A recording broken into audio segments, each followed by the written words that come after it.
Picture Ontario, Canada, a place where serenity floats in the air like a delicate feather, where neighbors exchange cheerful waves like synchronized dance moves, and families gather at local events, their laughter echoing through the verdant valleys.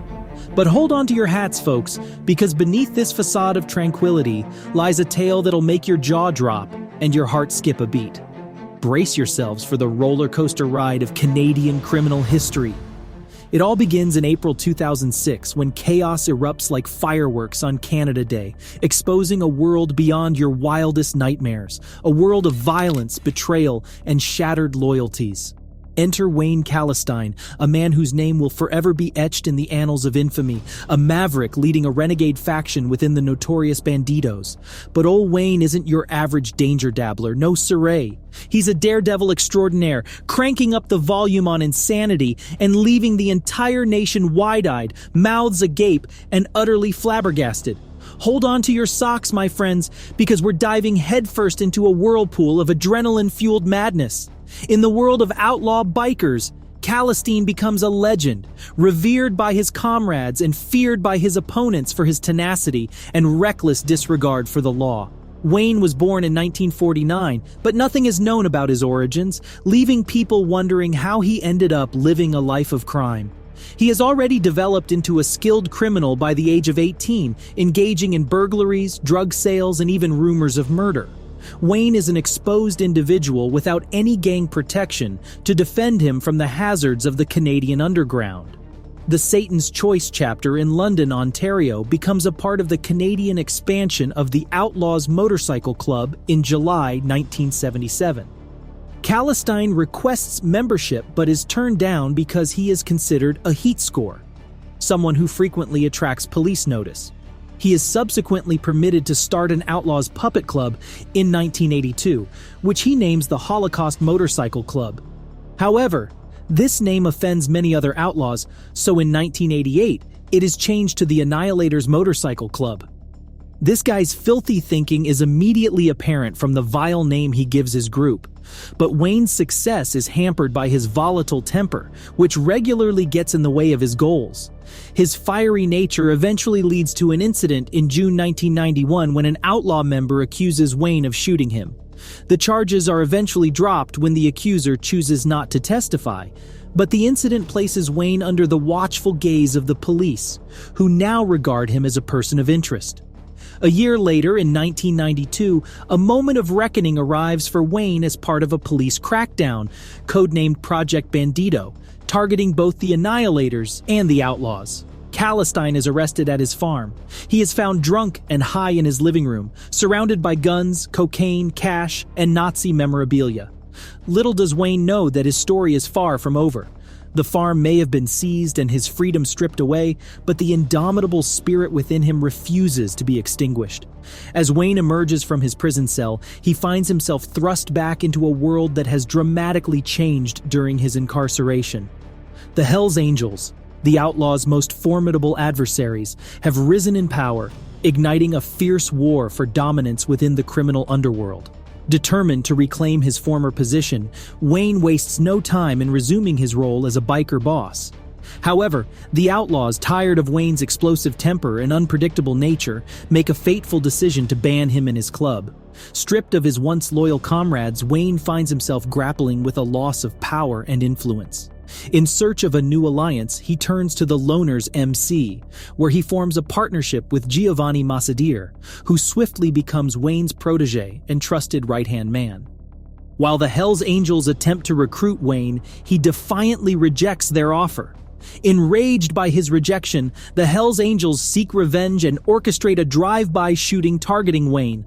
Though he miraculously survives the attack, his troubles continue to mount. The Hells Angels gain the upper hand in the ongoing war, attracting numerous clubs to their side and solidifying their grip on power. Realizing that he stands little chance against the rising tide of the Hells Angels, Wayne makes a calculated decision to seek a powerful ally. He joins forces with the formidable Bandidos, the second most influential biker club in the world, aiming to shift the balance of power once more. However, his ambitions are thwarted when he is arrested in 2000 for illegal possession of firearms, sparking an intense police investigation. The authorities, not only investigating Wayne but also targeting him, uncover a cache of over 40 weapons in his possession. Although he is initially placed in custody, Wayne manages to secure release on bail after 2 years of legal battles.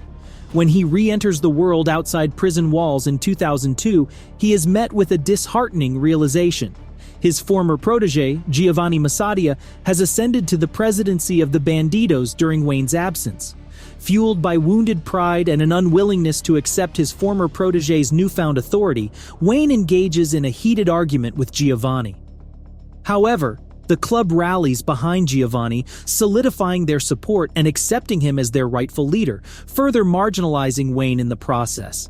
The walls of loyalty that once surrounded him now stand as a barrier between Wayne and his desired position of power. Giovanni leads the Bandidos with a quiet yet firm hand, driven by a personal code that forbids any involvement in the sale of methamphetamine due to his strong moral compass. However, his principled stance attracts its fair share of enemies, particularly the American Bandidos presidents who disagree with his leadership style, citing the lack of profitability as their main concern.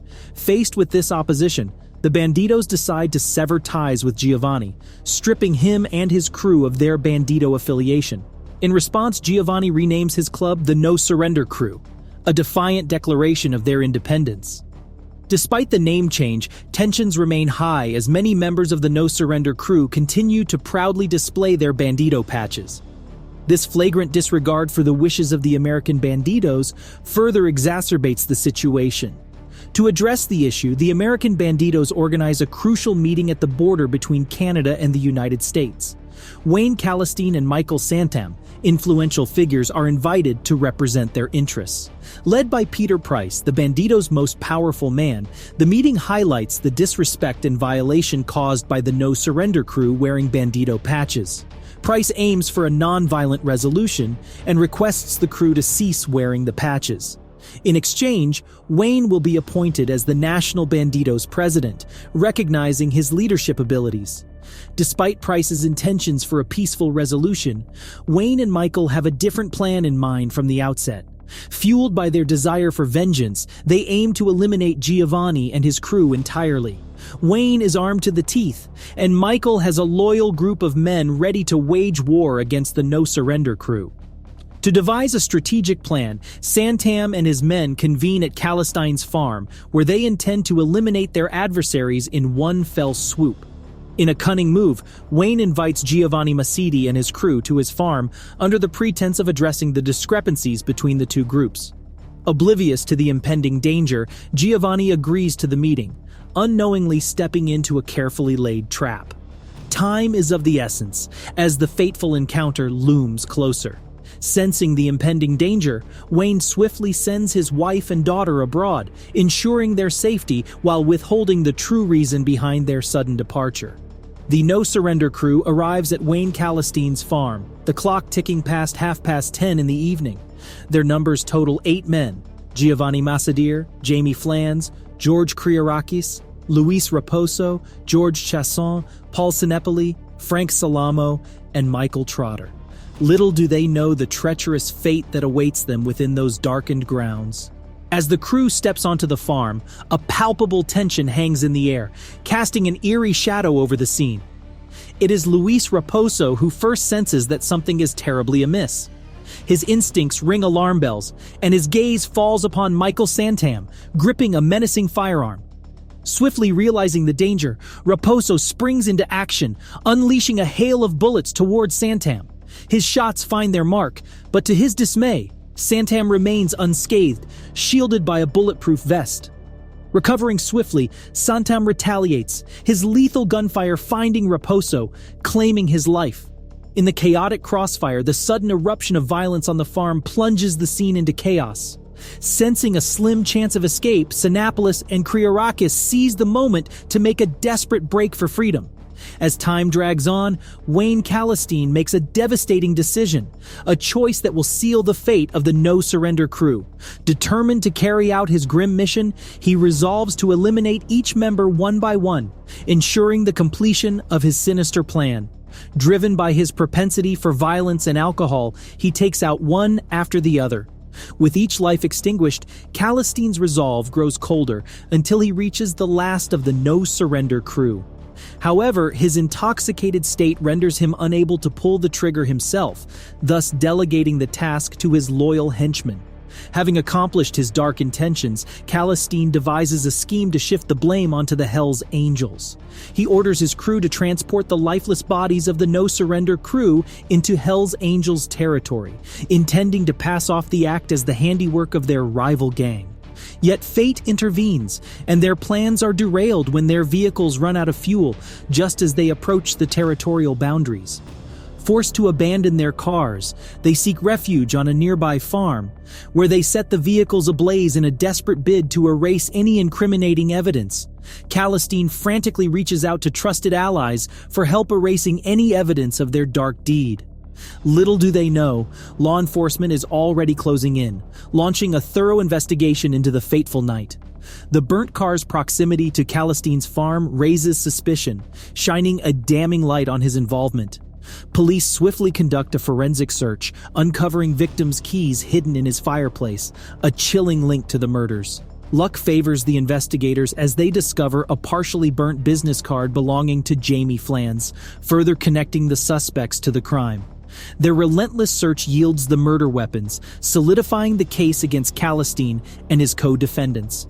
On January 9, 2007, a monumental trial begins. The jury carefully examines the evidence, and a unanimous verdict of guilty is delivered, sealing Wayne Kalistine's fate. He and his accomplice face a life behind bars, haunted by their crimes. Wayne Kalistine finds himself trapped within prison's grim walls, his freedom only a mirage. Each passing day weighs heavily on his conscience as he pays the price for the darkness he unleashed. The no-surrender crew's encounter with Kalistine's ruthless plan sends shivers down our spines, reminding us of the depths of human depravity. Yet, a glimmer of hope emerges, the unwavering pursuit of justice by those who refuse to let injustice prevail. Thanks for watching. If you enjoyed this video, remember to subscribe to our channel and hit that like button.